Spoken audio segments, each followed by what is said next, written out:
7 hal, ada 7 perkara yang pahalanya akan tetap mengalir bagi seorang hamba padahal dia sudah terbaring dalam kuburnya setelah wafatnya. Ke-7 amalan tersebut, yang pertama, man 'allama ilman, mengajarkan ilmu.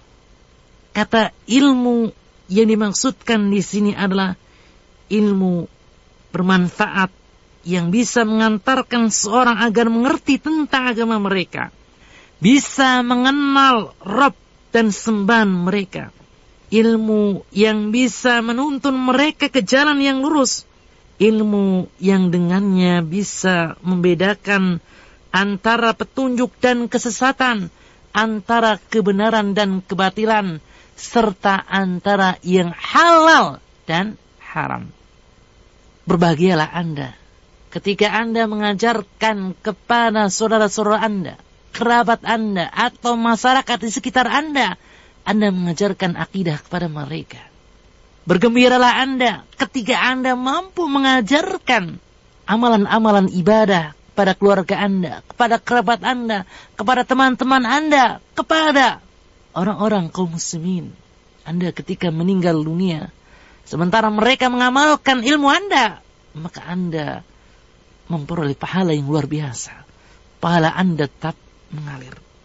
Para pendengar yang budiman, yang kedua, mengalirkan sungai.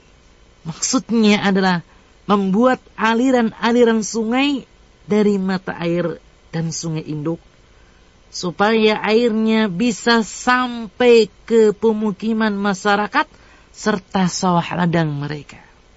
Dengan demikian, manusia akan terhindar dari dahaga, tanaman tersirami, serta binatang ternak mendapatkan air minum. Siapa yang melakukan hal seperti ini, mengalirkan sungai, membuat waduk, atau membuat mata air, dimanfaatkan untuk orang-orang di sana, sementara ia meninggal dunia, mata air tersebut, sumber air tersebut masih mengalir, masih dimanfaatkan, ia pun mendapatkan curahan pahala yang begitu besar.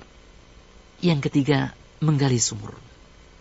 Dalam sebuah hadis riwayat Abu Hurairah radhiyallahu anhu, Nabi Muhammad sallallahu alaihi wasallam bersabda, "Bainama rajulun yamshi bit-tariqin ishtadda 'alal 'atash, fawajada bi'ran fanazala fiha fashariba thumma kharaja, fa idza kalbun yalhathu yakulu ath-thara minal 'atash, faqala ar-rajul laqad balagha hadzal kalba minal 'atash mislu alladhi kana balagha bi, fanazal bi'ra famala'a khuffahu ma'an fasaqal kalba fasyakarallahu lahu faghafara lahu. Qalu ya Rasulullah wa inna lana fil bahaim ajrun, faqala na'am fi kulli dzati kabidin rabbatin ajrun. Suatu ketika ada seorang laki-laki yang menahan dahaga yang teramat berat berjalan di jalan. Lalu dia menemukan sumur. Dia turun ke sumur itu, lalu minum kemudian keluar. Sekonyong-konyong dia mendapati seekor anjing tengah menjulurkan lidahnya menjilat tanah karena sangat hausnya. Melihat pemenangan ini, laki itu mengatakan, anjing ini telah dahaga yang sama dengannya aku rasakan. Lalu dia turun ke sumur itu dan memenuhi sepatunya dengan air, lalu diminumkan ke anjing tersebut. Maka dengan perbuatan itu Allah subhanahu wa ta'ala bersyukur untuknya dan memberikan maghfirah, ampunan kepadanya. Para sahabat bertanya, apakah kita bisa mendapatkan pahala dalam pemeliharaan binatang? Maka Rasulullah SAW menjawab, ya, pada setiap nyawa itu ada pahala. Hadis riwayat Bukhari dan Muslim. Ini pahala didapatkan oleh orang yang memberikan minum kepada anjing. Lalu bagaimana dengan orang yang menggali sumur yang dengan keberadaannya akan tercukupi kebutuhan minum banyak orang dan bisa dimanfaatkan oleh banyak orang. Tentunya pahalanya besar sekali. Yang keempat, menanam pohon kurma. Telah kita maklumi bersama, telah kita ketahui bersama bahwa pohon kurma merupakan pohon yang termulia. Pohon kurma merupakan pohon yang memiliki banyak manfaat bagi manusia.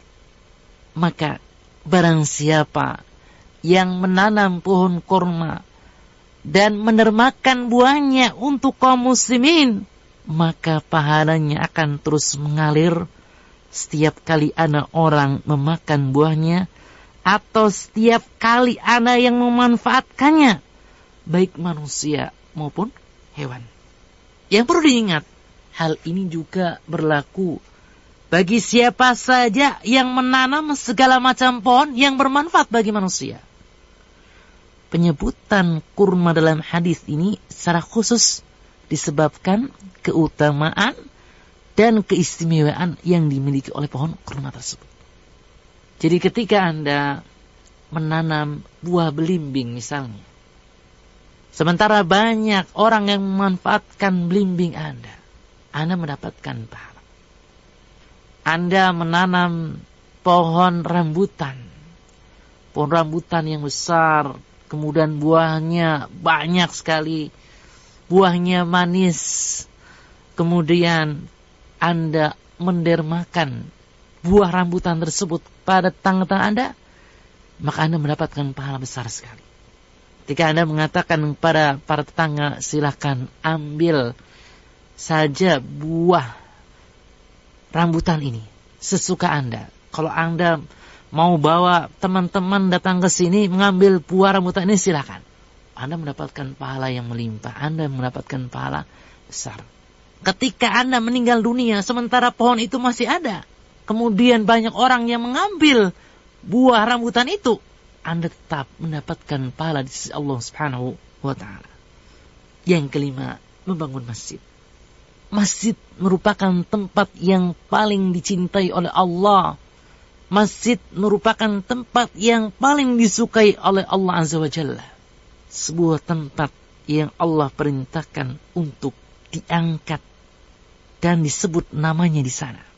Apabila masjid dibangun, maka di sana akan ditunaikan salat berjamaah. Dibaca ayat-ayat Al-Quran, nama-nama Allah Subhanahu wa taala akan disebut, ilmu-ilmu agama akan diajarkan, serta bisa menjadi tempat berkumpulnya kaum muslimin. Dan masih banyak lagi faidah-faidah yang lainnya. Masing-masing poin itu bisa menghasilkan pahala. Dalam sebuah hadis yang diriwayatkan Utsman bin Affan radhiyallahu anhu, dia mengatakan, sami'tu Rasulullah sallallahu alaihi wasallam yaqul, aku pernah mendengar Rasulullah sallallahu alaihi wasallam bersabda, man bana masjidan yabtaghi bihi wajhallah banallahu lahu mislahu fil jannah. Barang siapa yang membangun masjid untuk mencari wajah Allah, maka Allah akan membangunkannya rumah yang sama di surga. Hadis riwayat Bukhari dan Muslim. Yang keenam, mewariskan Al-Quran. Bagaimana cara mewariskan Al-Quran itu? Hal ini bisa dengan cara mencetak Al-Quran, lalu Al-Quran tersebut diwakafkan. Ustaz, kalau mencetak Al-Quran susah, berat gitu. Apakah ada cara yang lain? Ada cara yang lain. Membeli mushaf Al-Quran, lalu Al-Quran itu diwakafkan di masjid-masjid atau majelis-majelis ilmu atau di pesantren-pesantren yang dimanfaatkan oleh kaum muslimin. Maka alangkah indahnya, alangkah agungnya orang yang mewakafkan mushaf Al-Quran tersebut. Kenapa demikian? Karena setiap kali ada orang yang membaca Al-Quran itu, ia mendapatkan pahala. Setiap kali ada orang yang mentadabur Al-Quran itu, ia akan mendapatkan pahala. Setiap ada orang yang mengamalkan Al-Quran itu, ia akan mendapatkan pahala. Coba kalau sehari yang membaca 10 orang, bayangkan mendapatkan pahala berapa tuh? Banyak sekali. Yang ketujuh, mendidik anak-anak. Memberikan pendidikan yang baik kepada anak-anak. serta berusaha maksimal membesarkan mereka dalam ketaatan dan kebaikan, maka akan membuahkan pahala yang besar. Anak menjadi anak yang saleh, anak yang berbakti, anak yang mendoakan kebaikan untuk orang tua mereka, anak yang memohonkan rahmat serta ampunan bagi kedua orang tua. Buah pahalanya besar sekali si Allah Subhanahu wa ta'ala.